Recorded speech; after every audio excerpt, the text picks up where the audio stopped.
తాకట్టులో ఉన్న బంగారాన్ని విడిపించి ఆ రోజు ఆన్లైన్ రేటుకే మేము కొంటాం. Sharma gold company.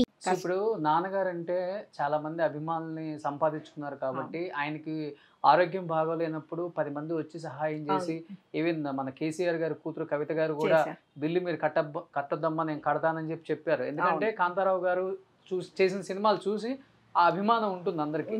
బట్ అమ్మకి అలా కాదు కదా ఐడెంటిటీ. చెప్పుకుంటేనే తెలుస్తుంది నేను కాంతారావు వైఫ్ని, నేను కాంతారావు కూతుర్ని అని. అమ్మ చనిపోయింది చాలా ఈ మధ్య కాలంలో. అవునండి, ఒక 3 years 4 years అంతే కదా.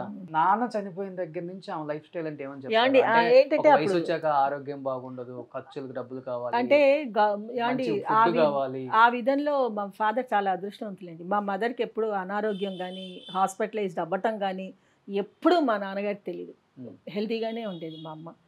ఇక్కడికి వచ్చాక మన మల్లాపూర్లో ఉన్నప్పుడు కూడా ఆవిడ బాగానే ఉందండి. ఆవిడ ఏమీ జబ్బును పడి హాస్పిటలైజ్డ్ అయిపోలేదు, ఇంట్లోనే పోయింది, మామూలుగానే పోయింది. పడుకున్న మనిషి పడుకుని మాట్లాడుతూనే పోయింది ఆవిడ. మా ఫాదర్ పోయింది 2009 సార్.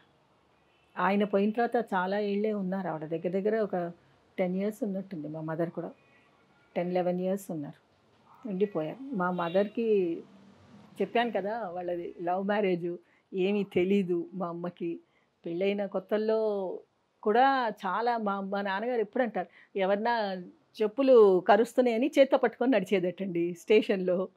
ఎవరన్నా పరిచయం చేస్తే ఈయన వెనకాల వచ్చేది, మా వైఫ్ అండి అని చెప్తే నమస్కారం పెట్టు హైమా అనేవారు అనమాట. చెప్పులు 2 పట్టుకొనే దండం పెట్టాడు అనమాట. తెలియలేదు మా మదర్కి అసలు. తర్వాత అందరూ ఆశ్చర్యపోయేవారు. ఇంకా ఏదో నడిచిపోయింది సార్, అంతే. ఆ రోజులు కాబట్టి ఆ తరం వాళ్ళు అట్లా గడిచిపోయింది. ఇప్పుడు తరంలో అట్లా లేదు సార్. మీకు బాగా మంచి స్నేహితులు ఎవరమ్మా అప్పుడు? మీకు బాగా క్లోజ్గా ఉండేది రోజారమణి. ఓకే.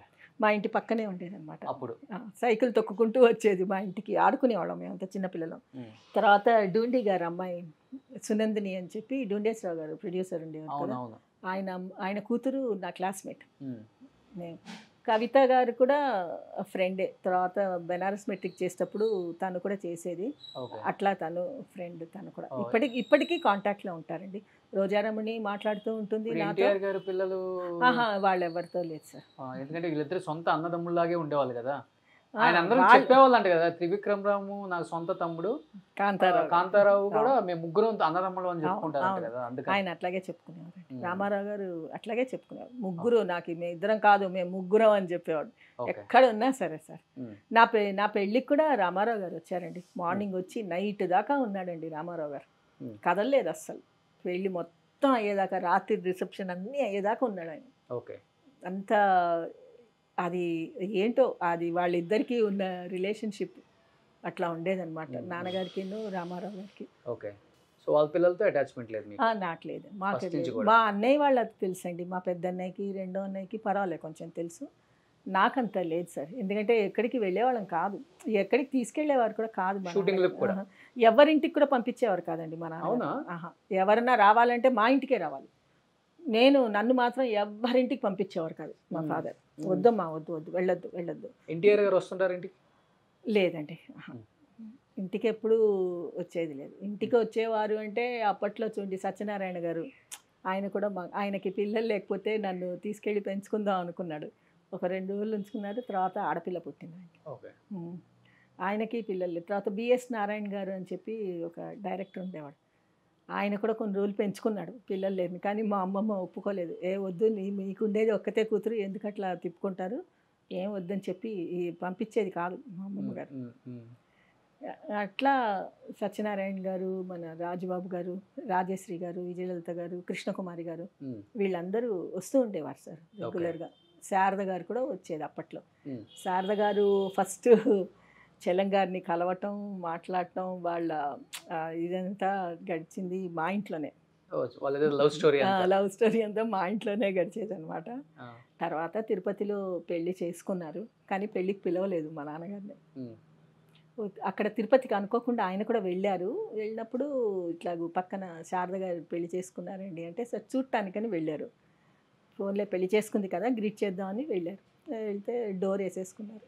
సరే ఇంకా వచ్చేసారు. ఎందుకని ఏమో, అంటే చలం కొంచెం కాంతారావు గారు కదా, వద్దు ఎంత కానీ వాళ్ళిద్దరు కలిసింది మీ ఇంట్లోనే, మీ వల్లే. కరెక్టేనండి, కానీ అది ముఖం మీద ఈర్ష్య డోర్ ఈర్ష్య వేసేసారా? ఈర్ష్య అంటారు చూడండి, ఆ, అందుకని. ఓకే ఇప్పుడు మన శారద గారు ఫస్ట్ మూవీ కూడా నాన్నగారితోటే వేసింది హీరోయిన్ గా, ఓకే. శ్రీమతి. ఆ, శ్రీమతి అని అందులో ఫస్ట్ మూవీలో తనే వేసింది హీరోయిన్ గా, ఆ, శారద వేసింది. తర్వాత వాణిశ్రీ గారు కూడా దేవుని గెలిచిన మానవుడు అని చెప్పి ఒక సినిమా తీశారు, అందులో భావనారాయణ గారు తీశారు. అందులో అది ఫస్ట్ మూవీ, కానీ రిలీజ్ అయింది మరపురాను కదా రిలీజ్. రావటం ఇష్టం లేదంటే రావద్దని చెప్తే పోయింది కదా, ముఖం మీద తలుపేసా కదా. అదే అంతేలేండి, తర్వాత పాపం వచ్చిందిలే చలం చనిపోయాక ఎప్పుడో. ఎందుకు వాళ్ళిద్దరు ఏమండి ఏంటంటే కాంతారావు గారికి శారదకి ఏమన్నా మధ్యలో ఏమన్నా జరుగుతుందేమోనని ఆయన భయం, చలం గారికి అనుమానం వీళ్ళిద్దరి చాలా మధ్య ఏమన్నా నడుస్తుందా? చలంకి మొదటి నుంచి అనుమానం ఏంటండి, ఫస్ట్ వైఫ్ కూడా అలాగే కదా చంపేశారు కదా. సరే ఇంక మా నాన్నగారు కూడా ఎప్పుడు ఇంటర్ఫియర్ అవ్వలేదండి, వద్దు Okay. అవసరం లేదు అంతవరకు ఎందుకు సార్. ఇప్పుడు చాలా మంది వచ్చేవారండి, చాలా మందిని పైకి తీసుకొచ్చారండి మా నాన్నగారు, అదే, బయట చాలా చెప్పుకోరు. మంది- అవును, ఇప్పుడు మాధవి ఉంది కదా, ఆ అమ్మాయి ఖైదీ పేరు- మాధవి. ఆ అమ్మాయి అసలు పేరు విజయలక్ష్మి. ఆ, మా ఇంటికి వచ్చేది సార్ విజయలక్ష్మి, మాకు విజీగానే తెలుసు. మా ఇంటికి వచ్చేది, మా అమ్మ తల దువ్వేది, నూనె రాసి తల దువ్వి, పేలన్నీ దువ్వి మంచిగా తల దువ్వి జడ వేసి కూర్చోపెట్టేది. మా ఇంటికి వచ్చేదండి. పామ్గ్రో హోటల్లో దిగేవాళ్ళ, ఎవరెవరో వస్తున్నారు నాకు భయం ఆంటీ అందుకని వచ్చేస్తా అంటే, సరే వచ్చేయమ్మా మా ఇంట్లో తిని వెళ్ళి. ఏమండి తర్వాత ఆ అమ్మాయి ఇక్కడ హైదరాబాద్కి వచ్చినప్పుడు వస్తాడే మా బావ షూటింగ్ అవుతుంది, రోజారమణి హీరోయిన్ అనుకుంటాను, అందులో నాన్నగారు కూడా ఉన్నారు. అయితే వచ్చినప్పుడు మా నాన్నగారు ఈ అమ్మాయిని చూసి కళ్ళు చాలా బాగున్నాయి ఈ అమ్మాయికి, మేకప్ టెస్ట్ చేయండి, చేసి ఫోటోలు తీయించండి అన్నారు. సరే ఫోటోలు తీయించారు. ఆ ఫోటోలు మెడ్రాస్కి పంపించారు. పంపిస్తే మా నాన్నగారు ఏం చేశారంటే మా అన్నయ్యకి ఆ ఫోటోలు ఇచ్చి, ఇప్పుడు దాసనారాయణరావు గారు అప్పుడే కొత్త హీరోయిన్ కావాలి, తూర్పు పడమర సినిమా కొత్త హీరోయిన్ కావాలి అని చెప్పి పేపర్లో ప్రకటించారు. మా నాన్నగారు ఈ ఫోటోలు ఇచ్చి పంపించారండి. ఫోటోలు ఇచ్చి పంపించిన తర్వాత చూసి వాళ్ళకి నచ్చి ఈ అమ్మాయిని తర్వాత ఈ టెస్ట్కి వీటికి వాటికి ఆడిషన్ అనేది పిలిచి చేసుకున్నారు. కానీ ఎక్కడ ఒక్క రోజు కూడా ఆ అమ్మాయి నాన్నగారి పేరు చెప్పిన పాపాన పోలేదండి. ఏంటి అంటే విజి అంటే పర్వాలేదు చూడమ్మా, మనకేదో పేరు రావాలి అని ఎవరిని చేయలే.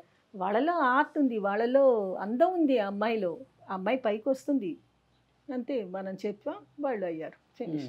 అంతేగాని దానికని చెప్పి వాళ్ళ దగ్గర నుంచి ఏదో మనం రిటర్న్ కోరుకోవటం అనేది చాలా తప్పు. మనం ఏది చేసినా సరే ఏదో రిటర్న్ రావాలని ఎప్పుడు కోరుకోవద్దు, మనకి ఇష్టమై మనం చేస్తున్నాం అంతే.